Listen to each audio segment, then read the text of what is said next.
그 사람은 선동가 아닙니까? 네. 어떤 유명한 국회의원은 계몽령이란 단어를 가르쳐 줘서 고맙다고 하면은 이런 정당은 보수의 수치입니다. 아니 부정선거 음모론을 믿는 사람과 동참회도 제대로 할 수가 없습니다. 그러나 정치라는 것은 역사의 흐름과 벗어났을 때는 얼마나 초라하게 된다는 것을 알게 돼요. 그래서 이번에 국민의힘 당원 혁명이 일어나느냐 아니냐입니다. 마지막 기회다. 마지막 기회, 마지막 기회입니다. 예. 분당되는 게 또 좋은 방법일 수가 있어요. 새로 생긴 쓰레기가 음모론이라고 요새 전 세계를 휩쓸고 있습니다. 이진수 교육부 장관은 그 도저히 안 되는 사람 아닙니까? 가르치는 사람 아닙니까? 네. 그럼 뭘 가르칩니까? 표절을 가르칩니까? 쓸데없는 논란만 계속 이어가고, 그리고 강선우 이분의 경우에는 범법이나 현재는 그건 아니죠, 그죠? 어떻게 보면 국민정서법에 위반되는 그런 행동이고, 이분이 또 민주당 국회의원이니까 아마 민주당에서 적극적으로 이분을 옹위한 것 같습니다. 네, 지금 뭐 댓글에도 극우를 잘 끊어내지 못하면 국힘 뭐 가망성 없다, 희망 없다 이런 얘기 많이 남겨주시는데 그 얘기를 가장 강력하게 하시는 분 오늘 모셔보도록 하겠습니다. 요즘 인터넷에서는 갑재용으로 많이 통하는 분이죠. 조갑재닷컴의 조갑재 대표님 어서 오십시오. 오랜만에 뵙습니다. 네. 반갑습니다. 함께해 주셔서 대단히 감사합니다. 네, 자 그리고 최윤경 기자도 함께합니다. 네, 안녕하십니까. 네, 자 조갑재 대표님이 최근에 이재명 대통령과 함께 점심을 드신 거죠? 좋은 데 가셨더라고요. 예, 예. 어디서 드셨어요? 그 대통령 용산 대통령실 그 군내 식당이 있더구만. 군내 식당이에요? 여기가 그때 그 윤석열 전 대통령이 한동훈 당시 대표를 불러다가 손가락으로 이렇게 가리킨 그곳 아니에요? 그곳 아니던데. 아니에요? 사진이 비슷한 느낌이어가지고. 아니에요? 아주 전망 좋은 방이었어요. 그렇습니까? 여기에서 이제 우리 조갑재 대표님 그리고 또 함께 참여하신 정규재, 정규재. 네, 그렇게 이제 오찬회동을 하셨는데 주로 이제 나누신 얘기가 뭐 어떤 거였습니까?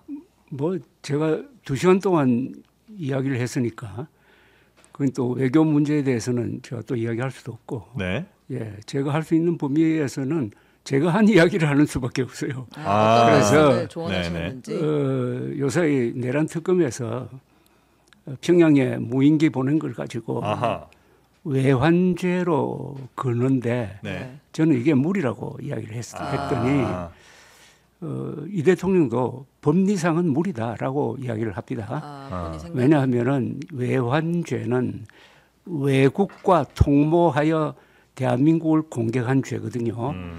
무기징역 아니면은 사형입니다. 그리고 우리나라에서 지금까지 한 번도 적용된 적이 없어요. 그런데 북한은 외국이 아니라고요. 그러니까 이 법은 적용할 수가 없어요.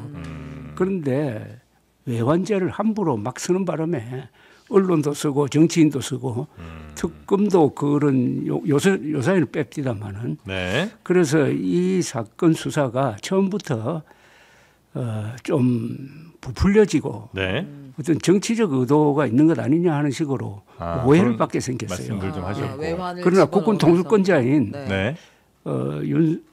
이재명 대통령 아닙니까?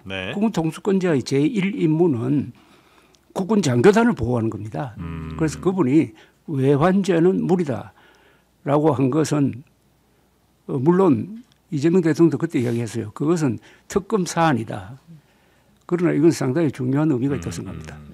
이재명 대통령은 이렇게 대화를 좀 많이 해보셨을 텐데 뭐 이전 대통령들과도 역시 많이 대화를 좀 해보셨을 테고요. 대화할 때 어떤 스타일이라든지 아니면 뭐 이야기의 깊이라든지 이런 것들을 평가하실 때는 좀 어떻습니까?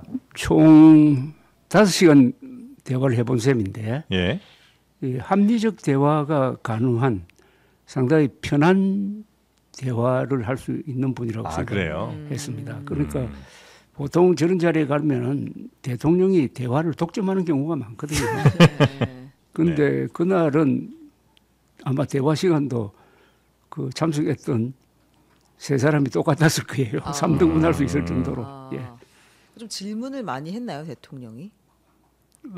아무래도 저도 기자고 우리 정주필도 기자니까 기자는 질문한 사람 아닙니까? 예, 우리 쪽이 질문을 많이 했죠. 아, 그러셨어요? 그래요. 그럼 뭐 사면 얘기가 좀 있었다고 저희가 뭐 언론 보도를 통해서 좀 본 것 같은데, 예를 들면 뭐 조국 전 장관이라든지 뭐 그 최순실 씨, 최서원 씨 뭐 이런 사람들에 대한 사면 얘기가 좀 있었습니까? 조국 의원 이야기는 안 나왔고요. 예. 예. 최순실 씨, 요새 이름은 최서원 씨인데 이른바 국정농단의 핵심 인물인데 사면해야 되는 것 아니냐, 너무 오래 잡아 두는 것 아니냐, 그 사건과 관련된 다른 분들, 예컨대 박근혜 전 대통령 포함해서 다 석방되고 그 대부분이 사면됐는데 이런 이야기는 있었습니다. 그런데 거기에 대해서는 뭐 이재명 대통령이 가타부터 의견은 표시하지 않고 듣는 입장이었어요. 네. 근데 그렇게 오래 있었나요? 이런 질문을 했다고 하던데. 벌써 9년째 아닙니까? 예. 아, 9년 됐나요 벌써? 예. 근데 이제 별다른 이야기는 없었다, 답변은 없었다. 예. 그런 관심은 보이더라고요. 네. 알겠습니다. 자, 하여튼 뭐 대통령과 이제 오찬을 하면서 뭐 이런저런 말씀을 좀 나누신 것 같고, 아마 언론을 통해 얘기하기 좀 어려운 뭐 이런 내용도 뭐 충분히 있으시겠죠. 네, 그래서 그건 뭐 그 정도 저희가 이해를 좀 하도록 하고요. 여튼 뭐 괜찮은 대화였다고 아마 판단을 좀 하시는 것 같아서 저는 특히 요새 언론 출신으로서 우리가 참 잘못한 게 있어요. 언론 출판인들이 이 한국어를 정확하게 표현하려면은 한자도 알고 한글도 같이 써야 되거든요. 네. 한국어의 70%는 한자어란 말입니다. 네. 그것은 한자로 표기해야 정확한 의미가 전달되는데 지난 30년 동안 언론 출판 교육에 종사하는 사람들이 한자를 거의 안 가르쳤어요. 네. 그래서 한국 사람들은 어떻게 보면은 문맹률이 굉장히 높아요. 한자를 모르면은 우리나라 말은 제대로 표현도 안 되고 읽어도 의미를 알 수가 없어요. 그래서 저는 이재명 대통령에게 이 한자 교육하라고 하셨어요? 병기 교육, 한자 병기 교육을 실시를 해야 되고 이거는 이미 2016년 박근혜 정부 시절에 황우여 교육부 장관이 있을 때 한자 병기 교육을 하기로 확정이 됐었다고. 그런데 문재인 대통령이 등장해서 그걸 없애버렸어요. 정말 안타까운 일입니다. 이것은 미래를 위해서 해야 될 일인데 그 이야기를 했더니 거기에 대해서는 동감을 했습니다. 이거 조만간 도입되는 거 아니에요? 아니 혹시 한글로서 그걸 대체할 수는 도저히 불가능한 거예요? 불가능하죠. 그렇죠. 아니 여러분들 다 성함은 한자로 써있었잖아요. 그러면 한자로 쓴 이름은 한자로 써야 의미가 전달되는 것 아닙니까? 그래서 저는 이재명 대통령 보고 어디에 가서 방명록 쓸 때 이재명이라고 한자로 쓰는 게 옳다는 이야기를 했습니다. 이름까지요? 이재명, 이슬제자에 밝을 명자고 그게 아주 좋은 이름이고 뜻도 좋고 그걸 한자로 쓰면은 이미지가 확실하게 각인이 되어요. 그런데 보통 이재명이라고 거의 대부분의 정치인이 한글로 쓰는데 그건 의미가 없어요. 한글로 쓰면은 그 발음 보호에 지나지 않습니다. 사람 이름은 반드시 거기에 의미가 들어갑니다. 그걸 소리로 만들면 안 되잖아요. 근데 그거에 대해서 대통령이 그럼 공감을 상당히 많이 했나요? 조만간 교육과정 도입될 것 같습니다. 근데 한자어의 중요성은 뭐 너무 공감을 하는데 계속 이제 한자로 이름을 써야 될지에 대한 고민은 조금. 한자는 세계에서 가장 배우기 쉬운 언어입니다. 한자가요? 전 부정하겠습니다. 천자문을 배우는데 6개월밖에 안 걸려요. 그러면은 그걸 가지고 평생 써먹습니다. 평생. 천자를 가지고 한자는 아주 조합 문자니까 여러 가지 단어를 조합하면은 자동적으로 수만 개의 단어를 알게 되어요. 근데 전 세계가 표음문자로 가는데 표의문자, 그러니까 뜻글자로 하는 건 좀 전 세계적인 트렌드에서도 역행하는 건 아닐까요? 한자는 세계에서 가장 위대한 표의 문자고 한글은 세계에서 가장 우수한 표음 문자입니다. 이 두 가지 말을 같이 쓸 수 있게 되었어요. 한국어는. 그래서 한국어는 국어 사진 보면 굉장히 두꺼워요. 영어 사진보다 더 두껍습니다. 네. 그건 단어가 많다는 거예요. 단어가 많다는 것은 그 나라 사람들이 우수하다는 정신적으로 우수하다는 뜻입니다. 마지막으로 제가 이거에 대해서 한 말씀만 더 드리면 너무 심취했어요. 그러니까 예를 들어서 저희가 손으로 쓰는 글씨가 일반적이고 매우 많은 상황이면 어쩌면 그 말씀처럼 가는 게 더 효율적일 수도 있는데 지금 현재는 손으로 종이에 글씨 쓸 일이 거의 없는 상황이잖아요. 그러니까 핸드폰을 쓰든 아니 컴퓨터를 쓰든 다 그렇게 갈 텐데 거기에서 그 한자를 때려 넣으려고 하려면 얼마나 많은 그 노력과 좀 불편함들이 생기겠습니까? 아니 컴퓨터가 이 문제를 다 해결해 버렸잖아요. 한자가 어렵다고 생각하는 것은 읽는 게 어려운 게 아니라 쓰기가 어려운 거예요. 네. 그 획을 맞춰가지고 쓰는 거는 대단한 노력이 필요합니다. 그런데 그럴 필요 없잖아요. 딱 키보드 하나 눌러버리면 한자 나오잖아요. 그래서 중국도 이제는 간자체를 번자로 돌려요? 번자로 돌리는 경향이 있습니다. 아 그래요? 이게 충격입니다. 결국 컴퓨터가 이 한자의 어려움을 한 번 더 해소를 한 거예요. 네. 아 근데 어쨌든 어렵게 모셨으니까 귀한 시간에 한자는 저희가 한번 다시 생각해 보도록 하겠습니다. 장르만 인사 문제 한번 좀 잠깐 가볼까 싶은데 지금 뭐 이진숙이라든지 강선우 이제 이진숙은 철회를 했고 그다음에 강선우는 아마 임명으로 가는 것 같습니다.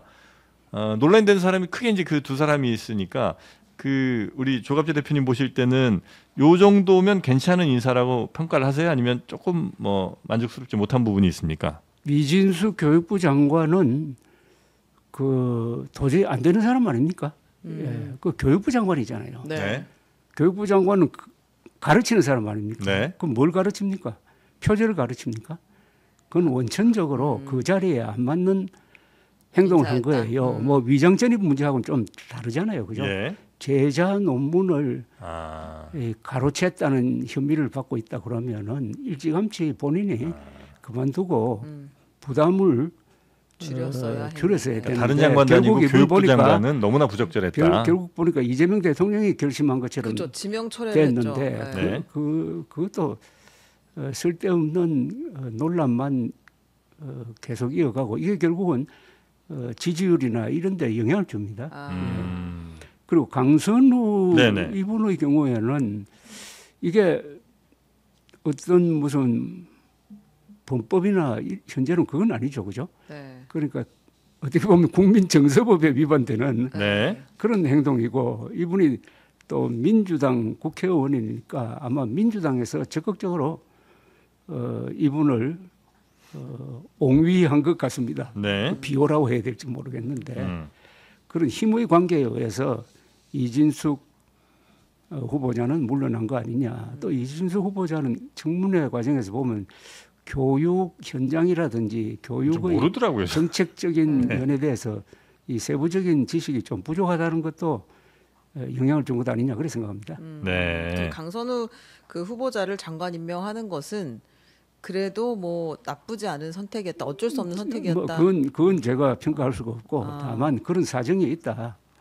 그러니까 그걸 보면은 이재명 대통령이 민주당의 이 생각을 상당히 존중하고 무겁게 받아들이고 그래서 지금 민주당은 요 앞에 국민의힘과 달리 대통령 중심제 하에서도 대통령의 부하가 아니라 상당한 독자성이 있다는 것을 보여주고 있다고 생각합니다.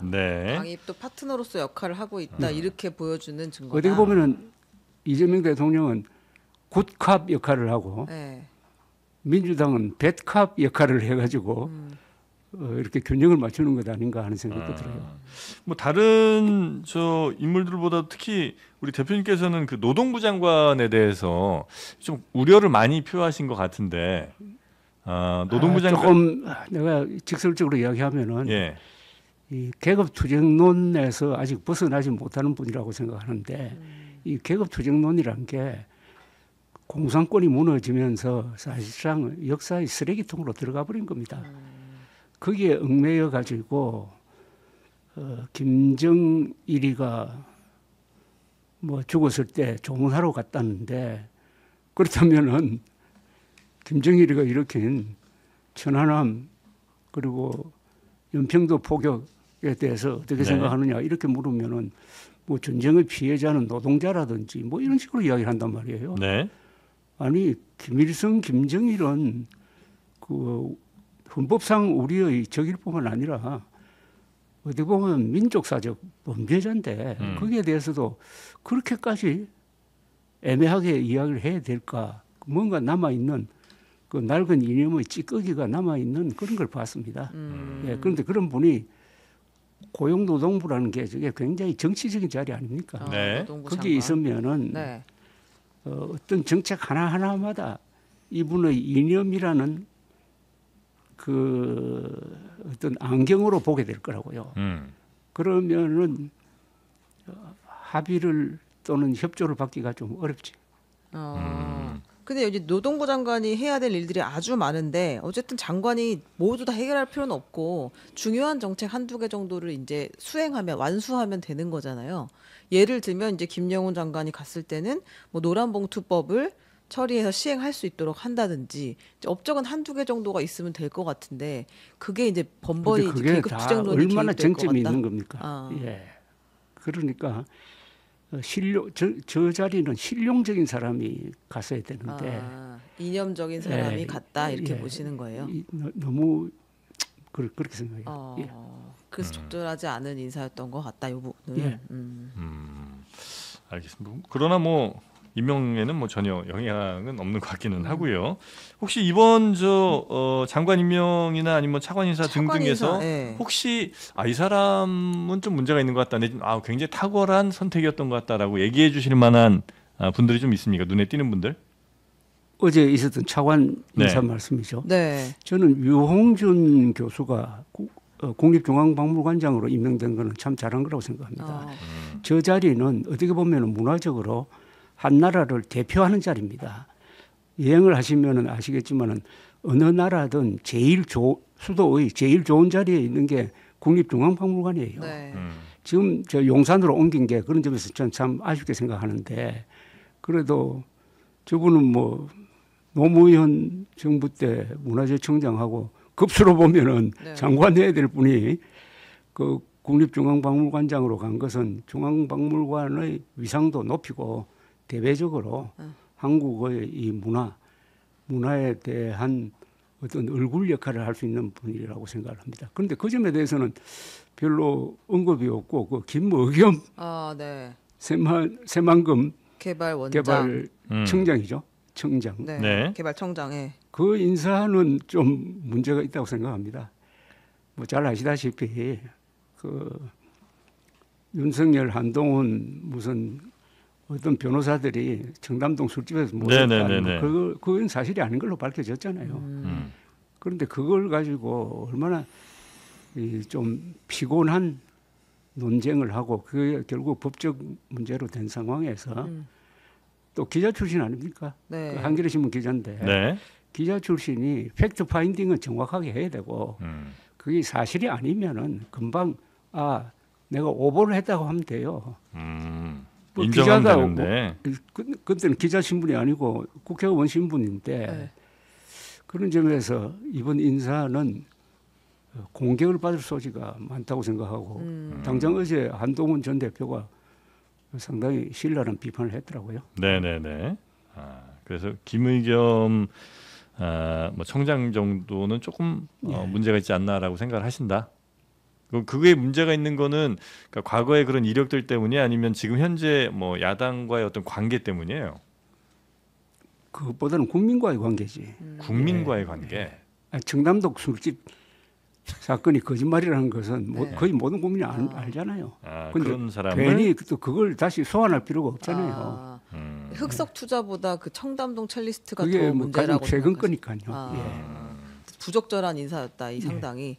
근데 뭐 여기 지금 사실 차관급은 그냥 임명하면 되는 거라서 그대로 가는 거잖아요. 이게 정권에 약간 뭐 타격이 있을 거라고 보세요? 누적될 수가 있어요. 벌써 이진숙, 강선우, 김명훈, 김의겸 뭐 이런 식으로 누적이 되면은 그게 하나의 고착된 이미지가 되고 그러면은 지지율에도 영향을 주고 오늘 발표된 어떤 조사 보니까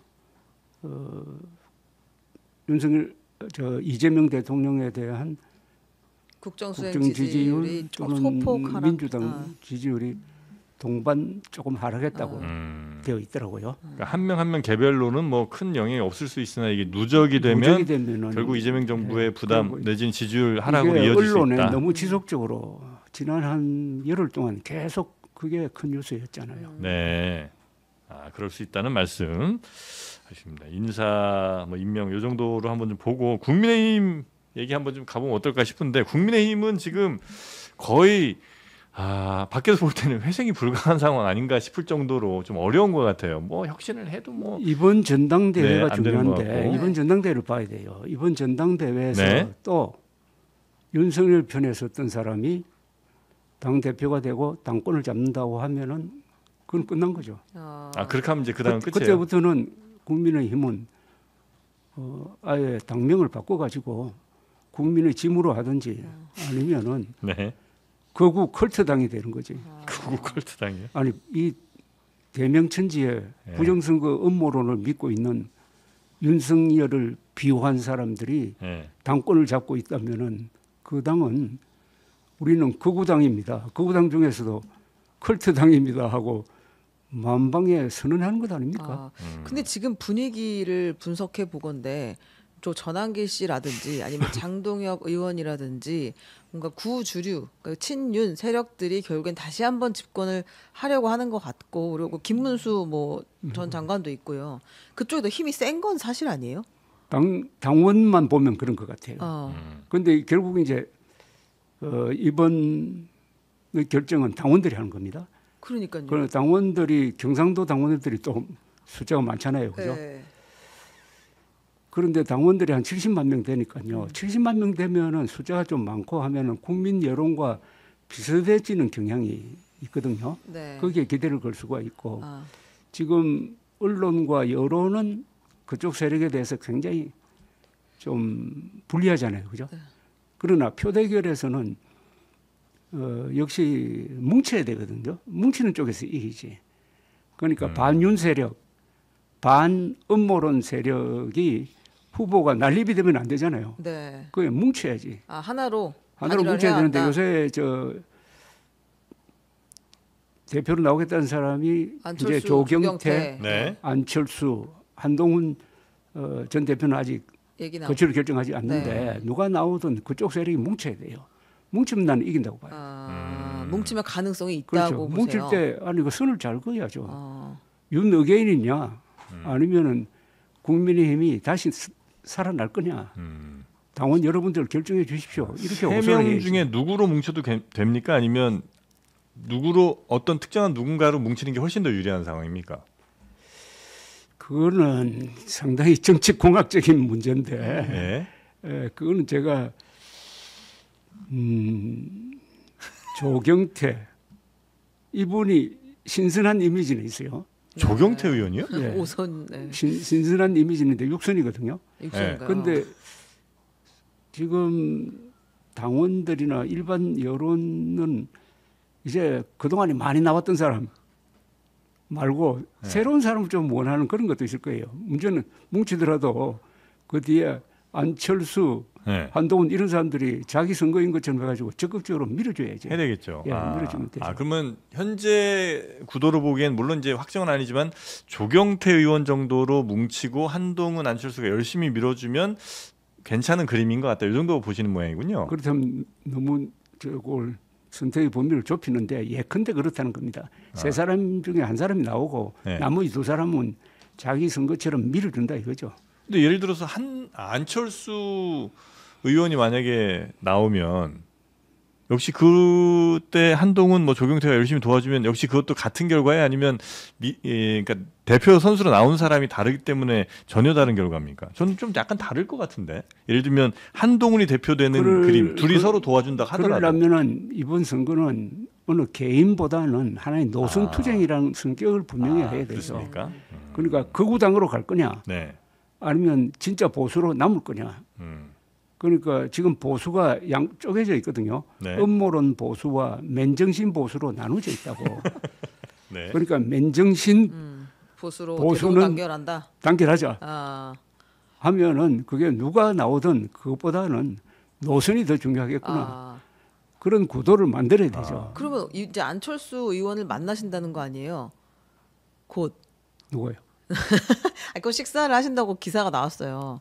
그런 것까지 기사 나와요. 네, 그러니까 아니, 기자가 누구를 만나는 것까지 기사가 나오면 그렇게 큰 분이십니다 참... 지금. 근데 그 만나면 아니 뭐 저는 뭐 한동훈 씨도 만나고 뭐 그러면 다 안철수 그렇게... 이런 분들은 자주 만나는 사이인데. 예. 그렇게 조언을 하실 거예요. 내려놔라. 그리고 가장 유력한 누군가로 밀어라. 이제 이렇게 조언을 하실 예정이에요. 그건 비밀입니다. 아 그래요. 근데 이제 물론 노선이 중요한 거지 뭐 개개인의 어떤 캐릭터 이게 중요한 게 아니란 말씀에 뭐 상당 부분 공감은 되지만 그래도 그 대표 선수로 나온 사람이 어느 정도로 강한 의지를 갖고 이걸 가느냐도 매우 그렇습니다. 중요할 거 아니에요. 그렇습니다. 근데 그분의 권력 의지와 특히 선전 능력이지. 홍보하는 능력. 그러니까 국민의힘 당원들을 감동시켜야 되죠. 감동시켜야 되죠. 아니 여러분들이 지금 대한민국을 만들고 지켜온 사람인데 한국의 보수 세력은 위대한 문명 건설의 챔피언입니다. 지금 우리가 누리고 있는 이 문명은 거의 대부분이 누가 만들었습니까? 보수 세력이 만든 것 아닙니까? 예컨대 이번에 그렇게 홍수가 났는데도 이 정도로 돌아가신 분한테는 죄송하지만은 이 정도로 피해를 줄일 수 있었던 것은 이명박 대통령 시절에 만든 4대강 보 그리고 그 하나 더 올라가면은 박정희 대통령이 1970년대 10년 동안 만든 10개의 댐 이거 없었으면은 아마 수천 명이 돌아가셨을지 몰라요. 그게 다 보수가 한 겁니다. 보수는 문명 건설의 챔피언인데 이게 윤석열이란 잘못된 사람을 만나가지고 거기에 국민의힘이 노예 근성으로 그냥 추종하다가 이렇게 지금 부서져 버린 것 아닙니까? 그러니까 이번에 다시 우리가 이 위대한 우리 선배들이 만든 이 보수 정치를 회복해야 됩니다라고 호소하면은 안 될까요? 이게 이제 캠페인을 이렇게 하는 게 옳다. 그게 승산이 뭐 있다. 이렇게 생각하시는 거죠? 당 하나의 문제가 아니라 이번에 이런 식으로 해가지고 부정선거 음모론 집단이 국민의힘을 장악하면은 그 뒤에 사태가 어떻게 될 거예요? 갈라질 거라고. 네. 물론 이제 그 말씀 주신 갈라지는 정도가 아니라 소멸되고 해산될 수도 있습니다. 말씀 주신 뭐 4대강이나 이런 부분에 대해서는 또 평가가 달리 나오는 경우도 좀 있으니까 그건 뭐 참고를 좀 해주시면 대단히 감사하겠습니다. 자, 그래서 지금 현재 국민의힘이 살 길은 그러면 반극우 세력이 하나로 똘똘 뭉쳐서 당대표 즉 당권을 가져와서 그러니까 극우 세력과의 완전한 절연을 하고 뭐 예를 들면 부정선거나 이런 쪽에서 완전히 절연을 하는 것만이 국민의힘을 그래도 살릴 수 있는 유일한 길이다. 이렇게 이제 보신다는 거군요. 그게 안 되면은 국민의힘은 극우 컬트당으로 치부를 하고 거기에 동조하지 않는 사람들이 나와야 되는 거예요? 나와서 따로 당을 만들어야 됩니다. 가능성이 있나요, 그게? 그때 가봐야 되지. 그 길밖에 없으면 그 길로 가는 거예요. 근데 이게 마지막 선택이라고 봅니다. 지금. 네. 근데 이제 당에서는 여전히 현역 의원들 상당수는 뭐 친윤 내지는 뭐 꼭 윤을 떼더라도 그냥 지금의 이제 주류가 거의 의원들은 좀 장악을 한 그런 상황이 아닌가 하는 생각이 좀 들기는 하고요. 그 이제 경상도에 지역구를 둔 사람들, 그렇죠. 약 60명이 그런데. 그러나 정치라는 것은 역사의 흐름과 벗어났을 때는 얼마나 초라하게 된다는 것을 알게 돼요. 그러나 그것은 얼마든지 바뀌어질 수가 있고 그래서 이번에 국민의힘 당원 혁명이 일어나느냐 아니냐입니다. 기대를 좀 어쨌든 해보고 계시는 거죠. 이게 거의 마지막 기회다. 마지막 기회예요. 마지막 기회입니다. 그리고 만약에 이게 제대로 되지 않으면 국민의힘은 완전 그냥 쪼그라들어서 분당될 거예요. 분당되고 또 분당되는 게 또 좋은 방법일 수가 있어요. 왜냐하면 이렇게 말씀드리면 자꾸 쓰레기라는 이야기가 자주 나오는데 지금 역사적으로 공산당이 무너지고 나서는 계급투쟁론은 쓰레기통에 들어갔거든요. 역사의 쓰레기통에 들어갔는데 최근에 또 새로 생긴 쓰레기가 음모론이라고 요새 전 세계를 휩쓸고 있습니다. 부정선거 미국도 마찬가지 아닙니까? 음모론. 미국의 부정선거 음모론과 한국의 부정선거 음모론은 매우 유사합니다. 네. 또 그자들끼리 서로 어떤 연대를 하려고 그래요. 그게 바로 무슨 모스탄이라는 사람이 네네네네네. 나와가지고 네. 윤석열 대통령 만나려고 했잖아요. 네. 그게 연계 고리가 있는 것 아닙니까? 여기에 휩쓸려 버리면 안 된다 이거죠. 그러니까 이 쓰레기도 처리를 해가지고 네. 완전히 어제 유럽에서 가끔 볼 수 있는 소수화된 어떤 극우당, 극우당으로 만들면은 그게 소수화가 되니까 이 섞이지가 않아요. 오히려. 그러면 보수 세력이 오히려 그 사람들보다는 좀 비교 우위가 있으니까 매력 있는 정당으로 되는 겁니다. 그래서 가르는 것도 좋아요. 그 음모론자들 그 극우파들을 잘 싸가지고 이제 따로 하나 당을 만들게 몰아내라. 따로 하나 만들지 몰아가든지 아니면 스스로 나가버리도록 하든지 해가지고 확실히 이제 섞이면 안 돼요. 한번 생각해 보십시오. 부정선거 음모론을 믿는 사람과 그걸 반대하는 사람이 같은 당에 있을 수가 있어요. 아니 부정선거 음모론을 믿는 사람과 동창회도 제대로 할 수가 없습니다. 우리 겸상하지 않습니다. 아마 사적 모임에 가면은 그런 사람 한두 사람 끼어버리면은 그 분위기가 이상하게 되잖아요. 아니 그 부부도 그것 때문에 각방선다는 사람도 있다고. 부정선거 때문에요? 살기 쉽지 않습니다. 부정선거로. 이거는 이 컬트입니다. 그리고 사교 집단적인 성격을 갖고 있어요. 근데 그 국민의힘 의원들 가운데 진짜 부정선거라고 그걸 믿는 사람들이 많은 건지 아니면 국민의힘 의원들 중에 당장이 지지나 아니면 그 길거리에서 사람들이 막 환호해 주는 것 때문에 그냥 그런 것처럼 이렇게 얘기를 하는 건지. 제가 알기로는 그 다 선거를 치러본 사람이니까 부정선거 있었다고 믿는 사람은 한 사람도 없을 거예요. 그러니까 그죠. 그러나 그자들을 전한길 같은 사람을 비호하잖아요. 비호 정도가 아니라 모시잖아요. 그럼 자기 영혼을 판 거예요. 자기 영혼을 부정선거론자들한테 팔았으면은 그 사람 뭐가 됩니까? 그게 좀비 아닙니까? 좀비. 이게 더 나쁜 겁니다. 부정선거 아니라는 걸 알면서도 그들에게 편성하는 순간 가짜 보수가 되는 거죠.